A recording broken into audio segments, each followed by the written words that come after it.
फिर प्रमाण देते हैं परमेश्वर जी के गर्भ योगेश्वर गुरु बिना लाग्या हर की सेव, यानी भगवान की पूजा करने लगा कौन? सुखदेव ऋषि। माँ के गर्भ से ही उसको ज्ञान हो गया था कि इस संसार में बहुत ज़्यादा समस्याएं हैं और बाहर जाते ही हमारी बुद्धि पर पत्थर गिर जाते हैं।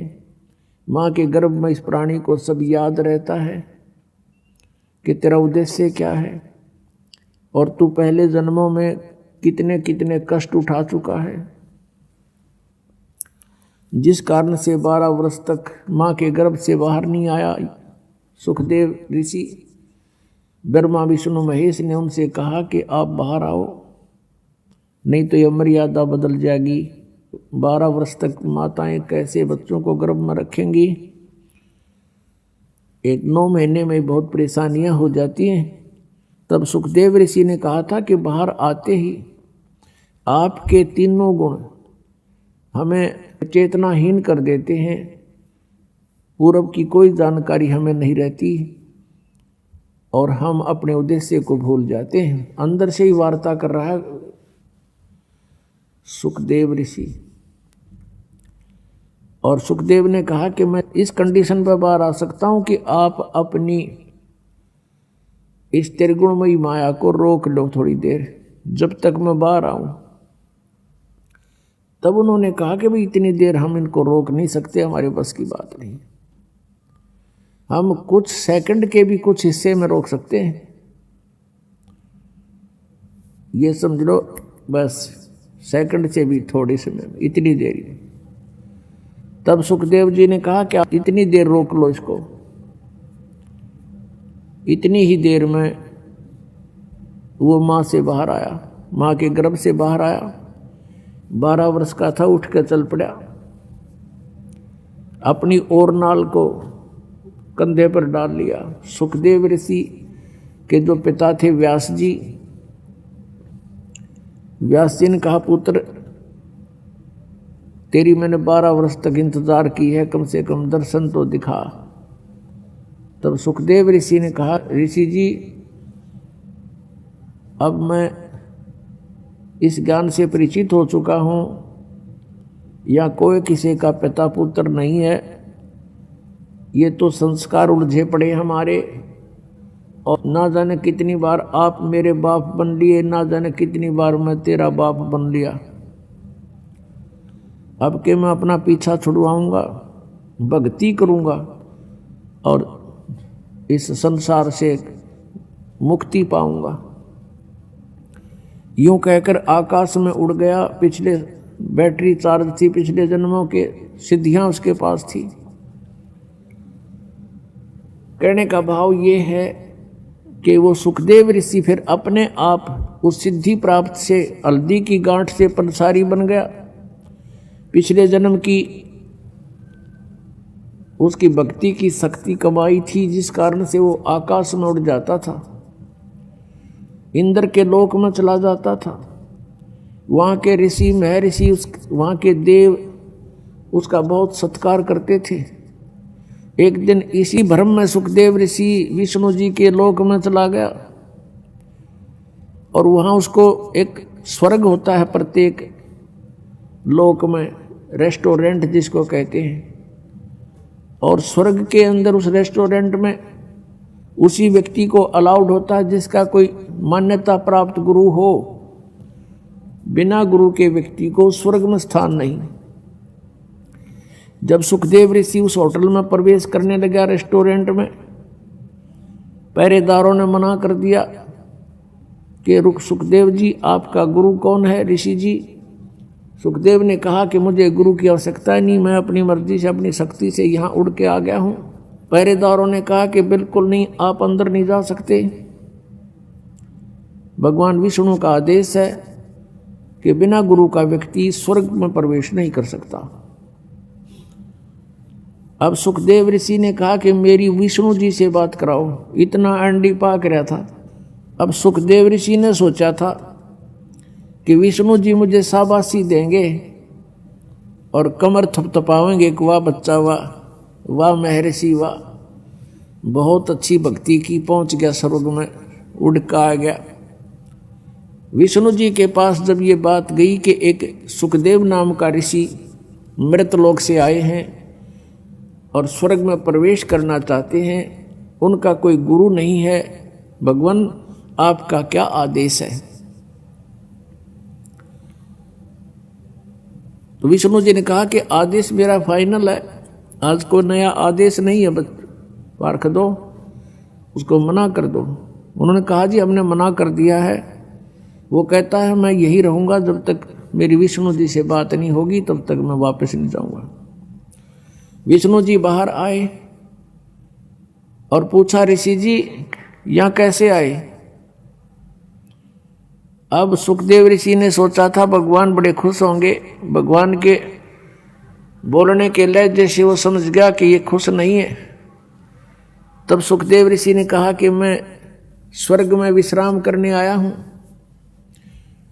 विष्णु जी ने पार्षदों से पूछा भाई क्यों, आपने क्यों मना कर दिया इसको, इनको, ऋषि जी को? पार्षदों ने फिर दोबारा दोहराया कि भगवान इनने कोई गुरु नहीं बना रखा, ये बिना गुरु के हैं। तो विष्णु जी ने कहा क्यों ऋषि जी, आपका कोई गुरु नहीं? अक नहीं जी, तो फिर आप प्रवेश नहीं कर सकते स्वर्ग में। अब सुखदेव ऋषि ने और अभिमान की डींग मारी, ने बोला जी पृथ्वी के ऊपर मेरे बराबर कोई और संत नहीं, मेरे जैसा शक्ति युक्त नहीं, मैं किससे उपदेश लूं? तो भगवान विष्णु ने कहा कि सुखदेव यह भी तेरी कमजोरी है, ये भी तेरी कमजोरी है, तेरे अंदर अभिमान बोल रहा है, जिस कारण से भी तू भक्ति के योग्य प्राणी नहीं है। आप जाइए राजा जनक से उपदेश लीजिए। राजा जनक गृहस्थी, उसके कई रानियां थी और सुखदेव ऋषि बाल ब्रह्मचारी। अब उसने न्यू कह करके कि आप जाइए और राजा जनक से उपदेश लीजिए, फिर साधना कीजिए, उस भक्ति की शक्ति से यहां आइए। यूं कहकर भगवान विष्णु तो अपने महल में रिटर्न करके वापस चले गए। अब सुखदेव ऋषि ने सोचा भाई बड़ी बात हुई है, तो राजा जनक गृहस्थी भाई और कैसे शीश निभाऊं जाई। अब ये दो सन्यास ले लेते हैं, साधु संत बन जाते हैं, लाल कपड़े पहनकर डटा बटा रखा के, ये अपने आप को सुपीरियर मानते हैं और आम जनता गृहस्थियों को ये हे समझते हैं। इनकी इतनी बुद्धि खराब हो जाती है और ये इनकी अपनी सोच है। पिछला इतिहास देख लो, जिन भी महापुरुषों ने परमात्मा पाया, जिनके गुण गाए जाते हैं, वो सभी गृहस्थी थे, बाल बच्चेदार थे। आदरणीय धर्मदास साहिब जी, आदरणीय मुल्कदास साहिब जी, आदरणीय नानक साहिब जी, एक दादू साहिब जो थे वो बाल बच्चे नहीं थे उनके। आदरणीय गीसादास साहिब जी, आदरणीय गरीबदास साहिब जी, गांव छुड़ानी, जिला झज्जर वाले। तो कहने का भाव ये नहीं है कि बाल बच्चेदार गृहस्थी व्यक्ति पार नहीं हो सकता, और ये भी नहीं है कि जिसने शादी ब्याह ना करवाया वो भी पार नहीं हो सकता। सत भक्ति करनी पड़ेगी, मर्यादा में रहना पड़ेगा, और तो दोनों ही पार हो सकते हैं। तो यह भूल थी सुखदेव के। अगले दिन वहां से वापस आ गया, फिर उसी स्वर्ग में गया, कोमन स्वर्ग जो इंद्र वाला है। वहां पहुंचा तो सुखदेव का मुख कुछ ढीला था, चेहरे पर पहले वाली शोभा रौनक नहीं थी। ऋषियों ने कारण पूछा वहां देवताओं ने कि ऋषि जी क्या बात है, आज तो कुछ मुंह लटका रखा आपने, आपको क्या टेंशन हो गई है? तब सुखदेव ऋषि ने कहा क्या क्या बताऊं, एक समस्या अड़गी। मैं भगवान विष्णु के लोक में गया था और वहां मुझे स्वर्ग में प्रवेश से मना कर दिया। इस बात को सुनकर अन्य जो ऋषिवर थे वहां बैठे थे देवता, वो कहने लगे सुखदेव बात बताओ, भगवान तो बड़े प्रसन्न होते हैं, भगवान विष्णु तो बड़े प्रसन्न होते हैं साधु संतों को देख करके, कोई गलती गड़बड़ है वह बता। तब सुखदेव ने बताया कि उन्होंने इसलिए मना कर दिया कि मेरा गुरु नहीं था। तो जितने भी वहां बैठे थे उसके आसपास, जो पहले उसको बहुत अच्छा महात्मा मानने थे, सभी ने कहा कि सुखदेव हम तो तुझे बड़ा विचारवान व्यक्ति मानते थे और आज आप निगुरे फिर रहे हो, धिक्कार है तेरे जीवन को। और दूसरी बात, एक बात बता, जो भगवान ने भी तुझे कह दिया कि गुरु बना, अब अग्रम अग्रम कैसी रखे हुए तू। तब सुखदेव ऋषि ने कहा कि एक समस्या आ गई। भगवान विष्णु जी ने कहा कि राजा जनक से नाम ले ले, और कहते राजा जनक गृहस्थी भाई और कैसे शीश निवाऊं जाई। सुखदेव बोले वचन विवेका, हमने स्त्री का मुंह नहीं देखा। अब वो ऋषि कहने लगे भाई एक बात बता, जब भगवान विष्णु ने कह दिया तेरे तुम वहां नाम ले तू जाके, और फिर भी आप ऐसी बातें कर रहे हो। देखो बिना गुरु के आपके पिछले जो संस्कार हैं, आपकी भक्ति शक्ति है, ये कुछ दिन चलेगी, सदा नहीं रहेगी, और अगले जीवन में गधे की योनि में भी जा सकता है प्राणी। अब इतना सुनते ही उसका कलेजा हिल गया। और कुछ मेर भगवान की होती है विशेष। तो सुखदेव ऋषि को अपने पिछले जन्म की बातें याद आ गई। यह भी रजा भगवान की थी उस पर, उसकी बुद्धि ऑन कर दी, अंतर से उसका वह फिल्म चालू कर दी, उसको पिछले जन्म दिखाई देने लगे। उसको याद आया एक फिल्म वो देख रहा अपने बीते हुए जीवनों की, वो मूवी अंतःकरण में एक उसने क्या देखा कि एक बार देह की योनि भोग रहा है, अंधा हो गया, उसको छोड़ दिया, मालिक ने मारा, लठ निकाल दिया। घर अंधा होने के बाद एक पगडंडी पर चला जा रहा है जंगल में, आगे एक नाला था, उसमें गिरने लगा तो छलांग लगानी चाहिए, बीच में फंस गया, नाला थोड़ा ही था, आगे मुंह टिक गया, पीछे पीठ, बैक साइड मर गया, टांग लटके नाले में, आगे पीछे फेट हो गया उसके ऊपर नाले में, और 1 हफ्ते तक भुगत कर मरा। किसी ने नहीं निकाला। आने जाने वाला आदमी इक्का दुक्का आता था, वो निकाल नहीं सका उसको, और उसके ऊपर पैर रखकर पुली बना के पार हो जा, उसकी पुल बना लिया। इस दृष्टांत से उसका कलेजा हिल गया, रोम रोम कांप गया। सुखदेव ऋषि उसी से में उठकर चल पड़ा। फिर भी मन बड़ा उस्ताद है, अपने पिताजी व्यास जी के पास आया, व्यास जी से प्रार्थना की कि हे ऋषिवर, क्या गुरु के बिना मोक्ष नहीं हो सकता।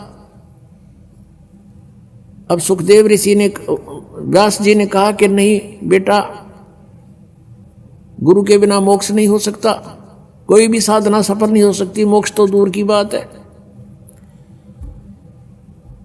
तब सुखदेव ऋषि ने कहा कि पिताजी, मैं विष्णु जी के लोक में गया था, उन्होंने मुझे वहां रहने से मना कर दिया।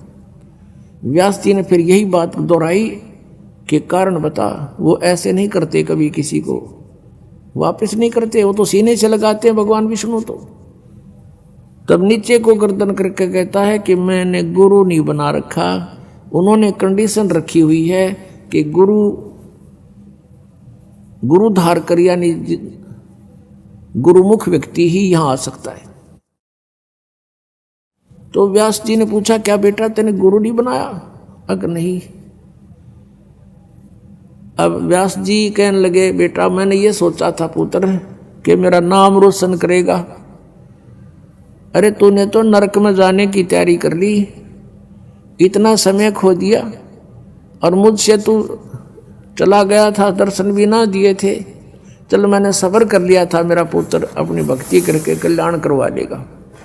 अरे तू तो नरक की टिकट ले ली तूने।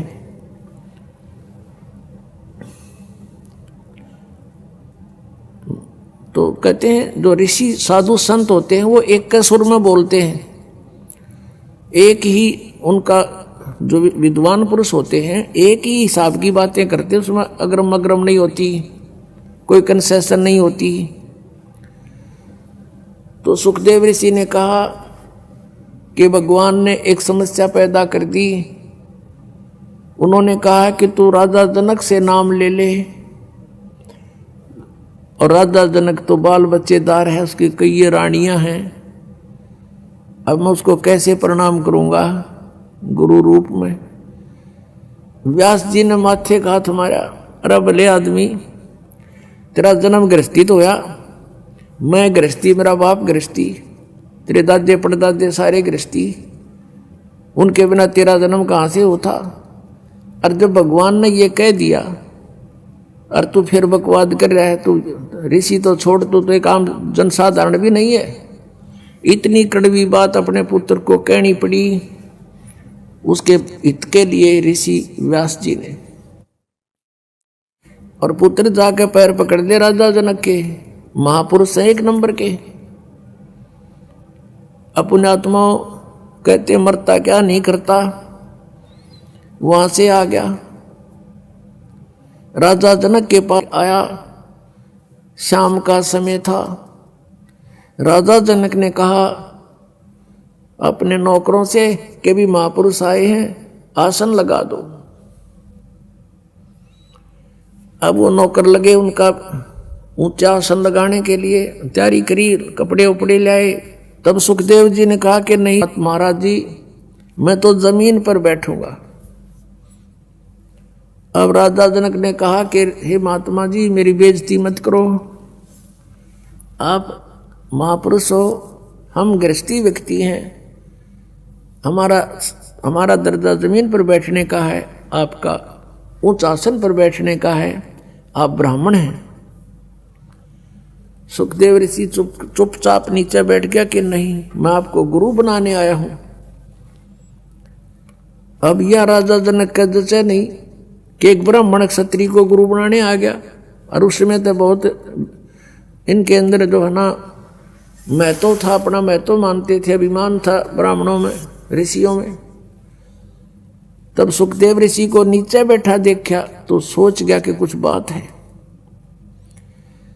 तो कहा ऋषि जी सुबेरे मैं आपको उपदेश दूंगा। उन सारी कहानी बता दी। मैं विष्णु जी के लोक में गया था, वहां मुझे रहने से मना कर दिया क्योंकि मेरा गुरु नहीं था, और सभी ऋषियों ने एक ही राय दी है, मैं आपको गुरु बनाऊं, मेरे सामने और विकल्प नहीं रहा। तब राजा जनक ने कहा कि सुबह उपदेश दूंगा। अब हम इस विषय को ज्यादा नहीं बढ़ाते। तो सुबह जब राजा जनक ने कहा ऋषि जी बैठ जाओ, नीचे जमीन पर आसन लगवा दिया। राजा जनक ने अपनी पटरानी से, जो कई रानियां थी उनमें से एक मुख्य थी, जो उससे कहा कि आप मुझे स्नान कराओ और मेरी व्यवस्था करो, मैंने स्नान करके नाम दूंगा, उपदेश दूंगा ऋषि को। अब नो सामने सुखदेव ऋषि बैठा, वहीं पर एक चूल्हा जला दिया, उसके ऊपर एक पतीला रख दिया और चूल्हे में 6 मोटे लकड़ जला करके और पानी को ऐसे उबाल दिया, जल को जैसे चाय बनाया कर उबलने लग जाओ। और राजा जनक ने अपना नहाने का पाटड़ा वहीं साथ में डलवा लिया, उबलते चूल्हे के साथ में।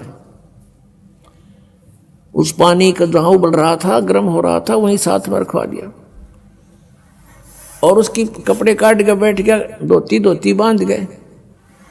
उसकी पत्नी जो मेन जो रानी थी, वाइफ थी उसकी, वो क्या करती है, उबलते पानी में तो उबलते पतीले में से लोटा भरे और राजा जनक की चोटी में गिरे और हाथ से नवावे।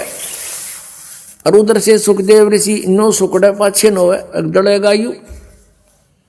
वह फिर लोटा डाल, जब वो पाछे न सुकड़े अगदल गया। राजा जनक देख रहा था उसकी इस गतिविधि को और कहा व्यास के पुत्र तू तो बाल ब्रह्मचारी, मैं गृहस्थी व्यक्ति। मेरे स्नान करने के बाद जो ये पानी बह करके नाली में जा रहा है, गटर में, इसमें उंगली दे दे बेटा, जब जानो तो किसा योगी है। इन्होंने बोला मैं ना दूं इसमें उंगली, मेरी तो उंगली ये जल जाए, इतना गर्म है तो मैं ना गलती करूं ऐसी। कहते हैं राजा विहंस दे जब तारी, और मुझे स्नान करावे नारी, ऐसा योग कमाया पूता, क्या बहा जो इंद्री दूता। इंद्री कर्म लगाओ किसके, जैसे जिव्या लेप नहीं मधुरस के। अब हम जो विषय है उसी को जारी करते हैं। अब राजा जनक से उपदेश लेकर सुखदेव जी ने फिर अपनी साधना की, वो फिर स्वर्ग में गया। यानी स्वर्ग तक भी जाने का जो मार्ग है वो गुरु के बिना नहीं हो सकता। और हमने जाना सतलोक, तो क्या कहते हैं इसके विषय में परमेश्वर कबीर जी ने हमें उदाहरण दिया कि गर्भ योगेश्वर गुरु बिना, वो लाग गया हर की सेव, भगवान की पूजा करने लगा। कहे कबीर बैकुंठ से वो फेर दिया सुखदेव, राजा जनक गुरु किए फिर कीनी हर की सेव, कहे कबीर बैकुंठ में फिर चले गए सुखदेव।